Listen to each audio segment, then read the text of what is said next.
Hi guys, आपका स्वागत है मेरे यूट्यूब चैनल टीच पॉइंट पर। दोस्तों, मैं आज इस वीडियो में आपसे बात करने वाला हूं सीटेट 2016 सितंबर के पेपर के सॉल्यूशन के बारे में। गाइस, इस वीडियो में हम बाल विकास एवं शिक्षा शास्त्र पार्ट के सॉल्यूशन की बात करेंगे। तो शुरू करते हैं इस वीडियो को। पहला प्रश्न है जो है निर्देश दिया हुआ है यहाँ पर। सबसे पहले प्रश्न संख्या 1 से 30 तक निम्नलिखित प्रश्नों के उत्तर देने के लिए सही या सबसे उपयुक्त विकल्प चुनिए। तो शुरू करते हैं। पहला प्रश्न है, निम्नलिखित में से कौन सी विशेषता प्रतिभावान शिक्षार्थी की है? निम्नलिखित में से कौन सी विशेषता प्रतिभावान शिक्षार्थी की है? ऑप्शन नंबर फर्स्ट है, यदि कक्षा की गतिविधियां अधिक चुनौतीपूर्ण नहीं होती हैं तो वह कम प्रेरित अनुभव करता है और ऊब जाता है। सेकंड ऑप्शन है, वह बहुत ही तुनक मिजाज होता है। तीसरा ऑप्शन है, वह रस्मी व्यवहार करता है जैसे हाथ थपथपाना, डोलना आदि। और चौथा ऑप्शन है, वह आक्रामक और कुंठित हो जाता है। तो कौन सा आपका करेक्ट ऑप्शन है? ऑप्शन नंबर फर्स्ट आपका सही है। ऑप्शन नंबर फर्स्ट करेक्ट है। यदि कक्षा की गतिविधियां और अधिक चुनौतीपूर्ण नहीं होती हैं तो वह कम प्रेरित अनुभव करता है और ऊब जाता है, जो प्रतिभावान शिक्षार्थी होता है या प्रतिभावान शिक्षार्थी की विशेषता है। नेक्स्ट क्वेश्चन है, एक शिक्षिका अपनी प्राथमिक कक्षा में प्रभावी अधिगम को बढ़ा सकती है किसके किसके द्वारा? ड्रिल और अभ्यास के द्वारा, अपने विद्यार्थियों में प्रतियोगिता का प्रोत्साहन देकर, विषय वस्तु को विद्यार्थियों के जीवन के साथ संबंधित करके, या फिर अधिगम में छोटी छोटी उपलब्धियों के लिए पुरस्कार देकर। तो कौन सा ऑप्शन सही है? ऑप्शन नंबर थर्ड सही है। विषय वस्तु को विद्यार्थियों के जीवन के साथ संबंधित करके जो है वो अपने अधिगम में कक्षा में प्रभावी अधिगम को जो है शिक्षिका बढ़ा सकती है। नेक्स्ट क्वेश्चन है, बच्चों के बारे में निम्नलिखित कथनों में से कौन सा सही है? ऑप्शन नंबर ए है, बच्चे जानकारी के निष्क्रिय प्राप्त करता है, बच्चे समस्या समाधान करता है, बच्चा वैज्ञानिक शोध करता है, बच्चे पर्यावरण के सक्रिय अन्वेषक हैं। तो ऑप्शन नंबर आपका कौन सा सही है? ऑप्शन नंबर फर्स्ट है बी, सी और डी, ए बी सी और डी, ए बी और सी, या फिर ए बी और डी। तो इसमें ध्यान रखिएगा, जो पहला ऑप्शन सही है, बी सी और डी ऑप्शन सही है आपके। ये जो है बच्चा समस्या समाधान करता है, बच्चा वैज्ञानिक शोध करता है, ये जो है आपका जीन पियाजे ने सीधे सीधे कहा हुआ है। बच्चा समस्या समाधान करता है और बच्चा एक वैज्ञानिक शोध करता है, इसे जो है जीन पियाजे ने ही दिया है। तो ये दोनों ऑप्शन सही होगा। डी भी आपका सही है, बच्चे पर्यावरण के सक्रिय अन्वेषक है। तो आपका बी, सी और डी ऑप्शन डी सही होगा। तो आपका ऑप्शन नंबर फर्स्ट सही हो जाएगा, बी, सी और डी। ऑप्शन नंबर फर्स्ट सही है, बी, सी और डी। नेक्स्ट क्वेश्चन है, विद्यार्थियों में संप्रेरणात्मक विकास को प्रोत्साहन देने के लिए निम्न में से कौन सी विधि सबसे प्रभावी है?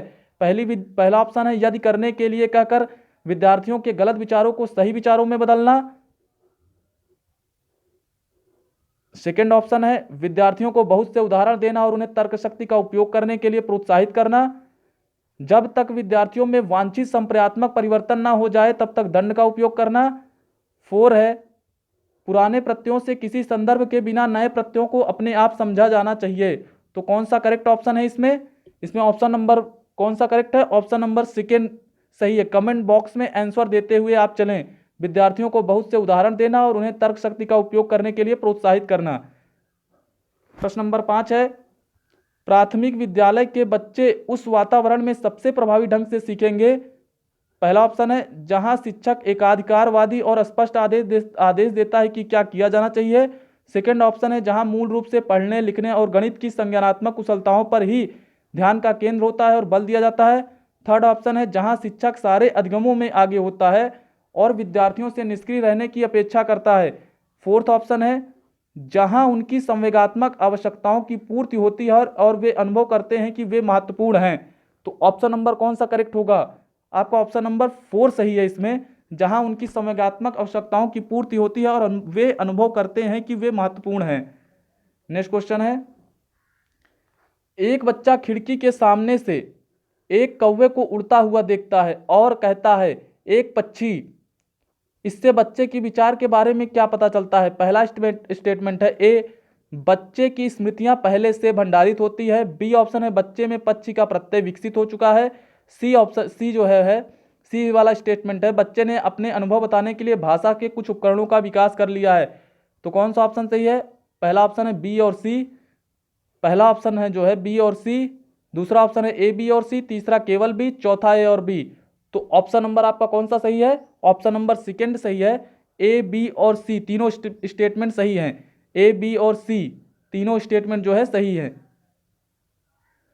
नेक्स्ट क्वेश्चन है, कोई शिक्षिका अपने विद्यार्थियों को ऐसा क्या कहे कि उन्हें भीतरी प्रेरणा के साथ कार्य करने के लिए प्रोत्साहित कर सके। पहला ऑप्शन है, तुम उसके जैसे क्यों नहीं हो सकते, देखो उसने इसे एकदम ठीक कर दिया। सेकंड ऑप्शन है, काम जल्दी पूरा करो तुम्हें एक टॉफी मिलेगी।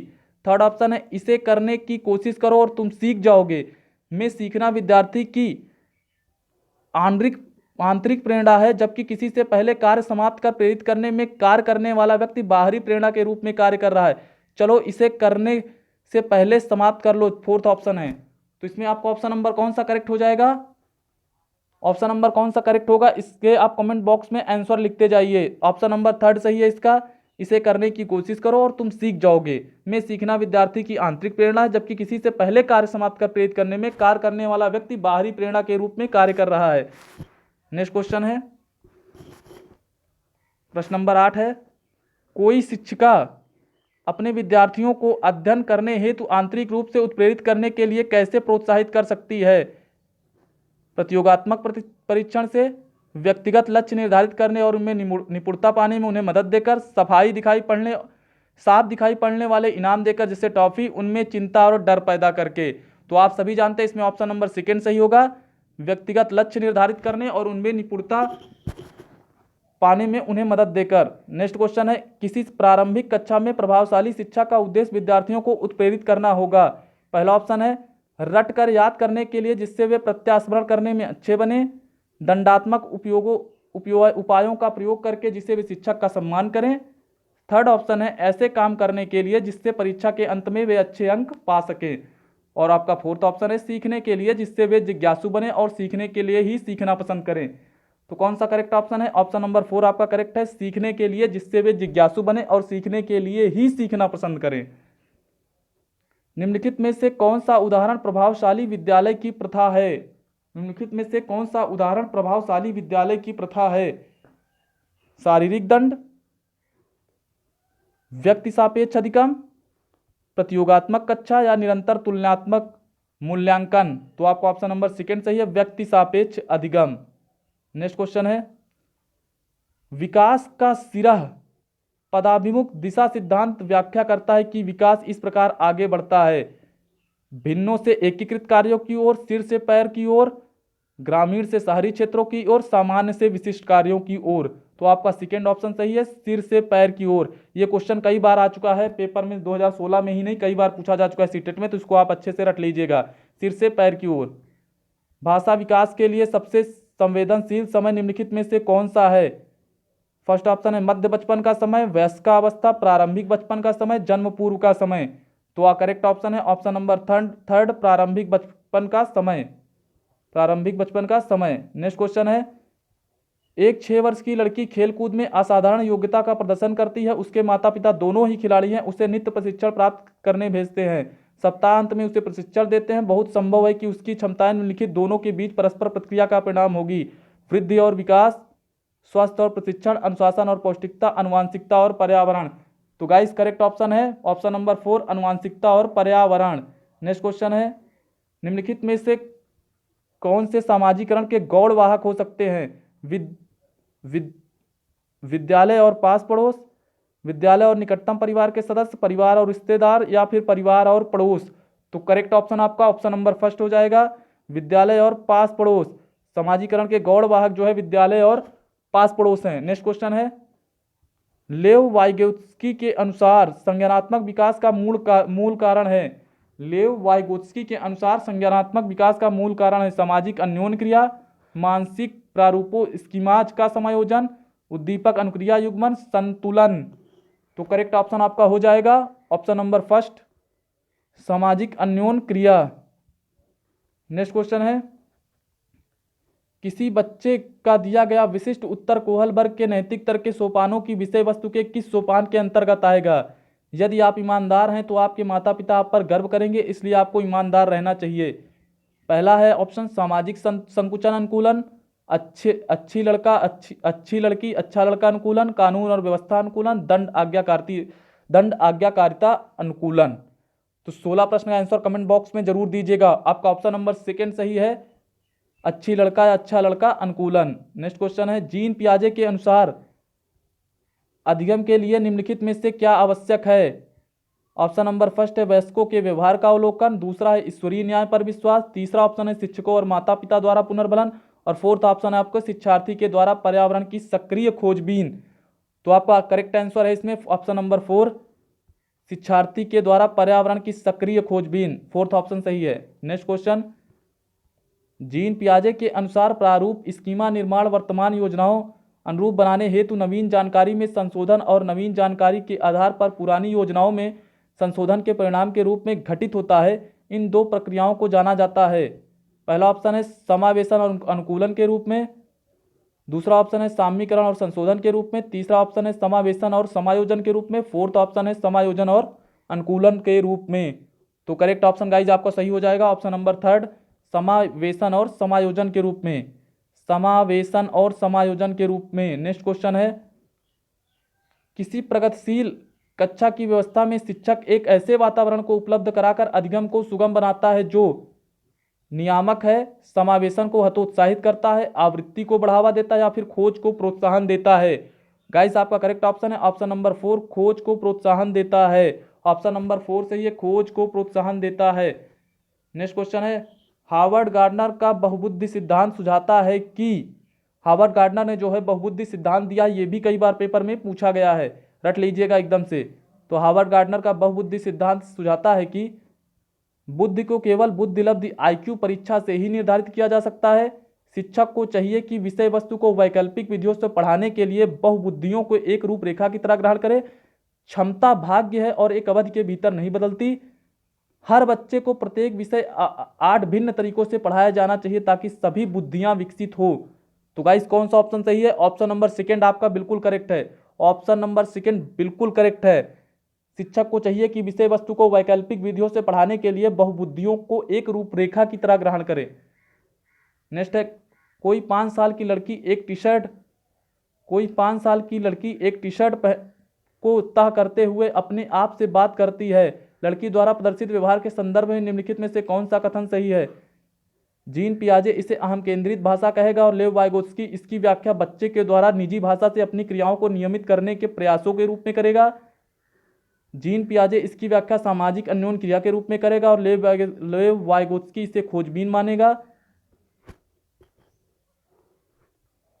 नेक्स्ट ऑप्शन है, जीन पियाजे और लेव वाइगोत्स्की इसकी व्याख्या बच्चों के द्वारा अपनी मां के अनुकरण के रूप में करेंगे। और फोर्थ ऑप्शन है, जीन पियाजे और लेव वाइगोत्स्की इसकी व्याख्या बच्चों के विचारों की अहम केंद्रीय प्रकृति के रूप में करेंगे। कौन सा करेक्ट ऑप्शन है इसमें गाइस? कौन सा करेक्ट ऑप्शन है? ध्यान दीजिएगा, ऑप्शन नंबर कौन सा करेक्ट है? Option number first. आपका ऑप्शन नंबर फर्स्ट इसमें सही है। जीन पियाजे इसे अहम केंद्रित भाषा कहेगा और लेव वाइगोत्स्की इसकी व्याख्या बच्चे के द्वारा निजी भाषा से अपनी क्रियाओं को नियमित करने के प्रयासों के रूप में करेगा। लिंग है मोस्ट इंपॉर्टेंट क्वेश्चन, कई बार पेपर में आ चुका है। शारीरिक संरचना है, सहज गुण है, सामाजिक संरचना है या जैविक सत्ता है। तो आप सभी इसका ऑप्शन जानते हैं, करेक्ट ऑप्शन कौन सा है? ऑप्शन नंबर 3, लिंग एक प्रकार की सामाजिक संरचना है। आप सभी जानते हैं, ऑप्शन नंबर 3 सही है, सामाजिक संरचना। नेक्स्ट क्वेश्चन है, लेव वाइगोत्स्की के समाज संरचना सिद्धांत में दृढ़ विश्वास रखने वाले शिक्षक के नाते आप अपने बच्चों के आकलन के लिए निम्नलिखित में से किस विधि को वरीयता देंगे? मानकीकृत परीक्षण, तथ्यों पर आधारित प्रत्यास्मरण के प्रश्न, वस्तुपरक बहुविकल्पीय प्रकार के प्रश्न, सहयोगी प्रोजेक्ट। तो कौन सा करेक्ट ऑप्शन है? ऑप्शन नंबर 4 सही है आपका, सहयोगी प्रोजेक्ट। 24 क्वेश्चन नंबर 24 है, अपनी कक्षा की वैयक्तिक भिन्नताओं से निपटने के लिए शिक्षक को चाहिए कि, पहला ऑप्शन है बच्चों को उनके अंकों के आधार पर अलग कर उनको नामित करें, बच्चों से बातचीत करें और उन्हें दृष्टिकोण को महत्व दें, विद्यार्थियों के लिए कठोर नियमों को लागू करें, शिक्षण और आकलन के लिए समान और मानक तरीके हों। करेक्ट ऑप्शन कौन सा सही है? ऑप्शन नंबर 2 सही है आपका प्रश्न। ऑप्शन नंबर 2 सही है, बच्चों से बातचीत करें, उनके दृष्टिकोण को महत्व दें। नेक्स्ट क्वेश्चन है, आकलन उद्देश्यपूर्ण होता है यदि, आकलन उद्देश्यपूर्ण होता है यदि, पहला ऑप्शन है ऑप्शन नंबर फर्स्ट है, इससे विद्यार्थियों और शिक्षकों को प्रतिपुष्टि फीडबैक प्राप्त हो। प्रश्न नंबर 25 है, आकलन, प्रश्न नंबर 25 है गाइस, आकलन उद्देश्यपूर्ण होता है यदि इससे विद्यार्थियों और शिक्षकों को प्रतिपुष्टि फीडबैक प्राप्त हो, या केवल एक बार वर्ष के अंत में हो। विद्यार्थियों की उपलब्धियों में अंतर करने के लिए तुलनात्मक मूल्यांकन किया जाए, इससे विद्यार्थियों में भय और तनाव का संचार हो। तो करेक्ट ऑप्शन है आपका ऑप्शन नंबर फर्स्ट, इससे विद्यार्थियों और शिक्षकों को प्रतिपुष्टि फीडबैक प्राप्त हो। राष्ट्रीय पाठ्यचर्या की रूपरेखा एनसीएफ 2005 के अनुसार शिक्षक की भूमिका है। पहला ऑप्शन है अधिनायकीय, अनुमतिपरक, सुविधादाता, सत्तावादी। करेक्ट ऑप्शन हो जाएगा आपका ऑप्शन नंबर थर्ड, सुविधादाता। नेक्स्ट क्वेश्चन है, अनुसंधान सुझाते हैं कि एक विविध कक्षा में अपने विद्यार्थियों से शिक्षिका की अपेक्षाएं विद्यार्थियों के अधिगम का एकमात्र निर्धारक होती है के साथ संबंधित नहीं मानी जानी चाहिए, पर कोई प्रभाव नहीं छोड़ती, पर महत्वपूर्ण प्रभाव छोड़ती है। करेक्ट ऑप्शन है ऑप्शन नंबर 4 सही है आपका, पर महत्वपूर्ण प्रभाव छोड़ती है। नेक्स्ट क्वेश्चन है, विषय विशेष आवश्यकता वाले बच्चों को शामिल करना। पहला ऑप्शन है जिनमें अक्षमता ना हो उन बच्चों के लिए हानिकारक है, विद्यालयों पर भार बढ़ा देगा, शिक्षण के प्रति दृष्टिकोण विषय वस्तु और धारणा परिवर्तन की अपेक्षा रखता है, एक काल्पनिक लक्ष्य है। कौन सा करेक्ट ऑप्शन है? ऑप्शन नंबर थर्ड इसमें आपका सही है, शिक्षण के प्रति दृष्टिकोण विषय वस्तु और धारणा परिवर्तन की अपेक्षा रखता है। प्रश्न नंबर 29 है, विविध प्रकार की सामाजिक, आर्थिक और सांस्कृतिक पृष्ठभूमि के बच्चों से युक्त कक्षा सभी विद्यार्थियों के अधिगम अनुभवों को बढ़ाता है। यह कथन है। पहला ऑप्शन है सही क्योंकि बच्चे अपने साथियों से अनेक कौशल सीखते हैं। दूसरा है सही क्योंकि इससे कक्षा अधिक श्रेणीबद्ध दिखाई देती है। तीसरा ऑप्शन है गलत क्योंकि यह अनावश्यक स्पर्धा की ओर ले जाता है। चौथा गलत क्योंकि यह बच्चों के लिए दुविधा उत्पन्न कर सकता है और वे स्वयं को अलग अलग महसूस करते हैं। तो आपका इसमें करेक्ट ऑप्शन सही है ऑप्शन नंबर फर्स्ट, सही क्योंकि बच्चे अपने साथियों से अनेक कौशल सीखते हैं। नेक्स्ट क्वेश्चन है और इस वीडियो का लास्ट क्वेश्चन है, सुनने में असमर्थ बच्चा, सुनने में असमर्थ बच्चा। पहला ऑप्शन है केवल अकादमिक शिक्षा से लाभ नहीं उठा पाएगा पर उसे उसके स्थान पर व्यावसायिक शिक्षा दी जानी चाहिए। नियमित विद्यालय से बहुत अच्छा कर सकता है यदि उसे उपयुक्त सुविधा और साधन उपलब्ध कराया जाए। थर्ड ऑप्शन है नियमित विद्यालय में अपने सहपाठियों के समान कभी प्रदर्शन नहीं कर सकेगा। और फोर्थ ऑप्शन है श्रवण असमर्थता वाले बच्चों के विद्यालय में ही भेजा जाना चाहिए, नियमित विद्यालय में नहीं। तो इसमें आपका करेक्ट ऑप्शन कौन सा सही है, कमेंट बॉक्स में इसका आंसर जरूर दीजिए। आपका ऑप्शन नंबर सेकेंड सही है, नियमित विद्यालय में बहुत अच्छा कर सकता है यदि उसे उपयुक्त सुविधा और साधन उपलब्ध कराया जाए। आपका ऑप्शन नंबर सेकेंड सही है। तो गाइज ये रहे आज के आपके मोस्ट इंपॉर्टेंट क्वेश्चंस। यदि आपको वीडियो पसंद आई हो तो आप हमारे चैनल को तुरंत सब्सक्राइब कर दें, लाइक और कमेंट भी करें और वीडियो को ज़्यादा से ज़्यादा शेयर कर दीजिए। और इसके डिस्क्रिप्शन में हमारे टेलीग्राम चैनल का लिंक भी दिया हुआ है, आप उसे भी ज्वाइन कर सकते हैं। आज की वीडियो देखने के लिए आपका बहुत बहुत धन्यवाद। Thank you so much guys.